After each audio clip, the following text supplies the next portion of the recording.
Hi guys, ನಾನು ಮತ್ತು ನನ್ನ ಹಸ್ಬೆಂಡ್ ಎಲ್ಲಿ ಹೋಗ್ತಿದ್ದೀವಿ ಅಂತ ನೋಡ್ತಾ ಇದ್ದೀರಾ. ನಾನು ಹೋಗ್ತಾ ಇರೋದು ಗಾಡಿನ ಪಾರ್ಕಿಂಗ್ ಮಾಡಬೇಕಂತ ಹೋಗ್ತಾ ಇದ್ದೀವಿ. ಅಲ್ಲಿ ಇದು ಒನ್ನರಿಗಿಷ್ಟು ಅಂತ ಕೊಡಬೇಕು. ಸ್ವಲ್ಪ ಜಾಸ್ತಿ ಆದರೂ ಎಕ್ಸ್ಟ್ರಾ ದುಡ್ಡು ಕೊಡಬೇಕು ಅವ್ರಿಗೆ. ಅಲ್ಲಿಂದ ನಾವು ಎಂಟ್ರೆನ್ಸಿಂದ ಒಳಗಡೆ ಹೋಗ್ತಾ ಇದ್ದೀವಿ. ನೋಡಿ ಇಷ್ಟು ಚೆನ್ನಾಗಿದೆಲ್ಲ ಈ ಮಾಲು. ನಾನು ಫಸ್ಟ್ ಟೈಮ್ ಹೋಗ್ತಾ ಇರೋದು ಈ ಮಾಲ್ಗೆ. ನಂದು ಅಮ್ಮ ಕಡೆಯಿಂದ ಫ್ಯಾಮಿಲಿ ಎಲ್ಲ ಬಂದಿದ್ದಾರೆ. ಅವರೆಲ್ಲ ಆ ಕಡೆಯಲ್ಲೂ ನಿಂತಿದ್ದಾರೆ, ಅವರನ್ನು ಹುಡುಕಬೇಕು. ಒಳಗೆ ಅಂತೂ ತುಂಬಾ ಚೆನ್ನಾಗಿದೆ, ನನಗಂತೂ ಇಷ್ಟ ಆಯಿತು. ಎಲ್ಲೂ ಹೋಗಿದ್ದಾರೆ ಅಂತ ನಾವು ಹುಡುಕ್ತಾ ಇದ್ವಿ. ಆಮೇಲೆ ಎಲ್ಲೂ ಸಿಕ್ಕೇ ಇಲ್ಲ. ಆಮೇಲೆ ಲೊಕೇಶನ್ ಕಳಿಸಿದ್ರು ಅವರು. ನಾವು ಆ ಲೊಕೇಶನ್ ನೋಡ್ಕೊಂಡು ಹೋಗ್ತಾ ಇದ್ದೀವಿ. ನೋಡಿ ಅಲ್ಲಿ ನಿಂತಿದ್ದಾರೆ, ಸಿಕ್ಕಿದ್ರು ಕೂಡ. ಮತ್ತು ನಾವು ಮಾಲ್ ಒಳಗಡೆ ಏನೆಲ್ಲ ಇದೆ ಅಂತ ನೋಡೋಣ ಅಂತ ಹೋಗ್ತಾ ಇದ್ದೀವಿ. ಇದು ದೊಡ್ಡ ಮಾಲ್ ಅಂತೆ, ನೋಡೋದು ತುಂಬಾ ಇದೆ. ಒಳಗಡೆ ಹೋದಷ್ಟು ಹೋಗ್ತಾನೇ ಇರಬೇಕು, ಅಷ್ಟು ದೊಡ್ಡ ಮಾಲ್ ಇದು. ನಾನು ಮಂಗಳೂರಲ್ಲಿದ್ದಾಗ ಸಿಟಿ ಸೆಂಟರ್ ಮಾಲ್ಗೆಲ್ಲ ಹೋಗಿದ್ದೆ. ಈ ಥರ ಬ್ಯಾಂಗ್ಳೂರಲ್ಲಿ ಫಸ್ಟ್ ಟೈಮ್ ನಾನು ಈ ಮಾಲ್ಗೆ ಹೋಗ್ತಿರೋದು, ಏಷ್ಯನ್ ಮಾಲ್ಗೆ.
ಒಳಗಡೆ ಎಲ್ಲ ಸುತ್ತಾಡಿ ನಮಗೆ ಟೈಮ್ ಹೋಗಿದ್ದೇ ಗೊತ್ತಾಗಲಿಲ್ಲ. ಸಂಜೆ 6 ಗಂಟೆ ಬೇರೆ ಆಗಿತ್ತು.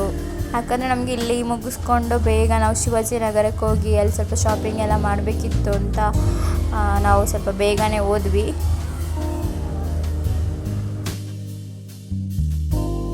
Thank you for watching. Bye.